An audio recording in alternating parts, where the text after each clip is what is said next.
remounted this now? Yeah, I've remounted it. Instead of lifting the seat on and off, I've stuck it. Yeah, they have this nice little holder so it's not going anywhere. And they're waterproof as well, which is good. So I can just unplug the chip now. That's got all the information.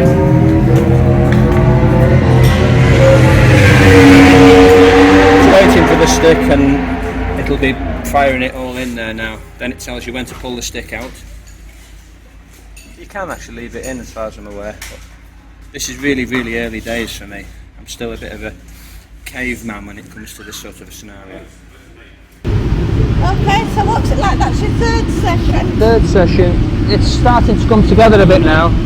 Again, just finding a nice sort of rhythm. You've got to almost relax a little bit to go faster. If you get all anxious and pushy, it doesn't seem to work. Is your lap timer working? The lap timer seems to be working, but it doesn't hold on what lap time. It just instantly starts a new one. So I've got to figure out what makes it stay on the old time or on your best time. I'm not quite sure how it works. You taught me through the data logging a bit in the lap timer. Well, now with the GPS lap timer, literally I don't need to trigger anything. It automatically picks up over the start-finish line and starts recording the lap time I'm on. Obviously when I come back to start another lap, it starts a new lap. What I'm trying to do at the moment on the dashboard is get it to leave the last lap on there and then record the best lap I do here. At the moment I've not got that sorted out yet. So what have you learnt from the data, bloke? Must try harder. Right, so tell me about this data then, bloke.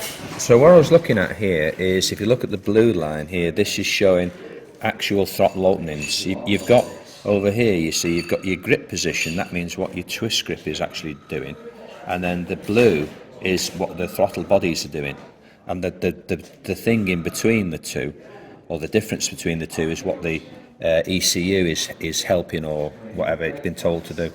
Now if you look at the line down here, I've clicked on the blue, so this cross trigger here is telling us what value is happening. Now right about here on the chart, the throttle is 0 and it's still at 9% throttle.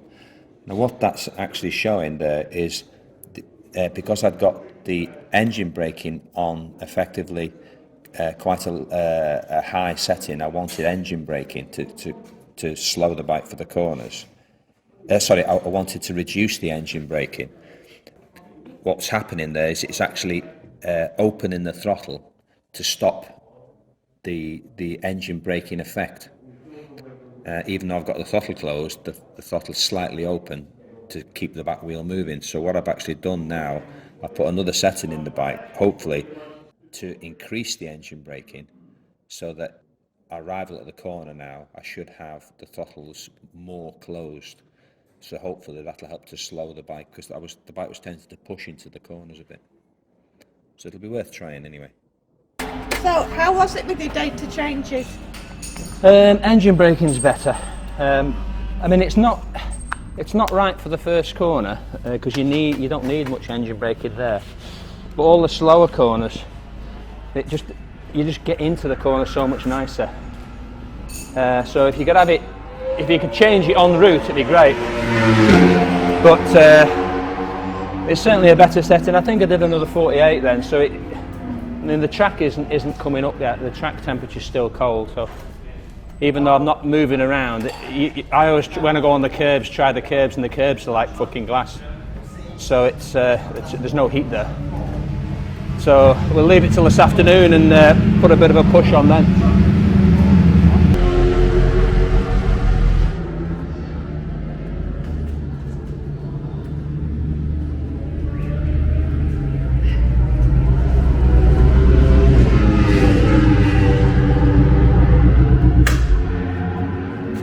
Started working, I don't know why, I don't know what I did.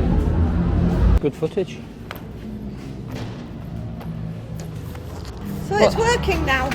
Yeah, I mean, what's interesting is it's coming up now with lap. You've got a rolling lap of what you're doing. It's got your best lap in that session, which is greyed out at the bottom. And then there's a box above it, which has a plus or minus to whether you're going faster or slower. If you're going slower, it'll give you plus however many. But I don't know how it works it out, but as I was slowing down then, it was going plus and it was adding time all the time. Oh, so it was like real time. So it must be like calculating you're dropping this far back at this point on the track. So it must do it very regularly. Everything was recording really well, except speed had lost. And it also lost laps. It was, each session was effectively a 13-minute session or a 14-minute session instead of so much per lap. How close did you come to throwing the computer against the wall? I was getting close. I don't mean computers are a bit like petrol and matches, they're not a good combination. And was it the computer that was at fault? It wasn't. If you look under here, you can simply see the data cable going up to the GPS unit has unscrewed itself. But you told me that it couldn't ever possibly come undone. Well, it's a nice tight push fit, and then there's a screw-on thing. So it's going to get a screw-on thing and a bit of tape next time. I'm going to buy myself a new tool as well because of these Torx things. I'll either get myself a screwdriver, or at most of the BM places now they have a little tiny hand, it's like a drill if you will, but a screwdriver, a powered screwdriver, and you put the bits in the end and it's just zip zip zip zip. So I'm going to get myself one of them. The irony is you do such little work on it, you don't need them. I'm just going to download the data from that last session. Now we've got the transponder working again. And then it's a lesson in the learning. If something goes wrong, start with basic stuff, and we didn't, or I didn't. So chip out, go like this.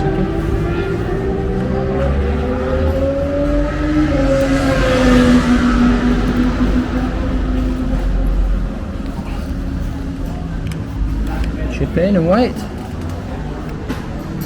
Does its magic thing. Okay, unplug the chip and look at the data.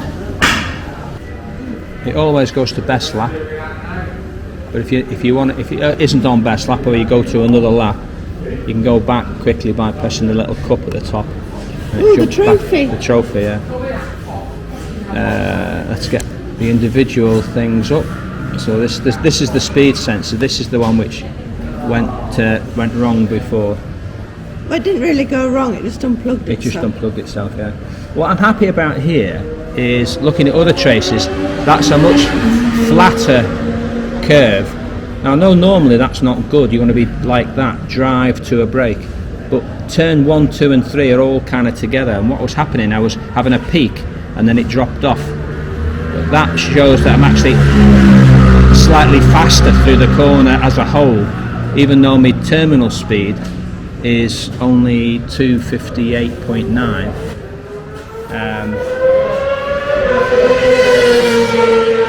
Where I've actually gone through previously at 262.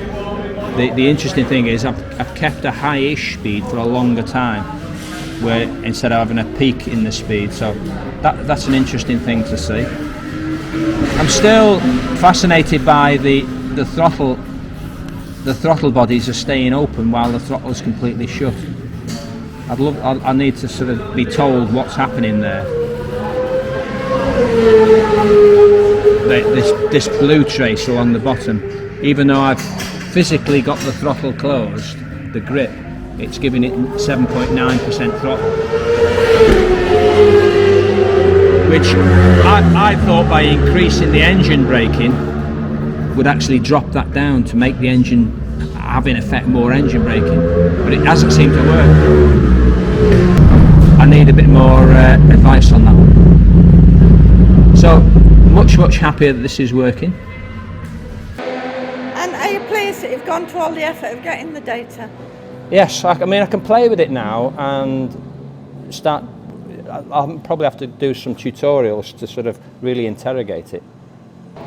You can obviously overlay different laps so you can see exactly what happened. But the problem with, not the problem, but the thing with data is interpretation, interpreting what it's actually showing you.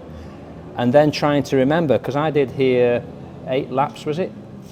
And trying to remember, my fastest lap was my 5th lap, So between my 5th lap and my 4th lap or my 3rd lap is what these differences are and what I was actually doing. It's The number one priority you got it for was for lap timing. ultimately for lap time. So you're happy that you've got that? Yeah, I'm happy the lap timer's working. Now it's working on the screen as well. It's showing me plus or minus. If I'm plus, I'm behind. If I'm minus, I'm going faster. But each session is about exploring a particular technique or one particular corner even, and then refining it and then putting the pieces together later on. But it'll be a really handy tool to have. And thank you very much to BMW for supplying it.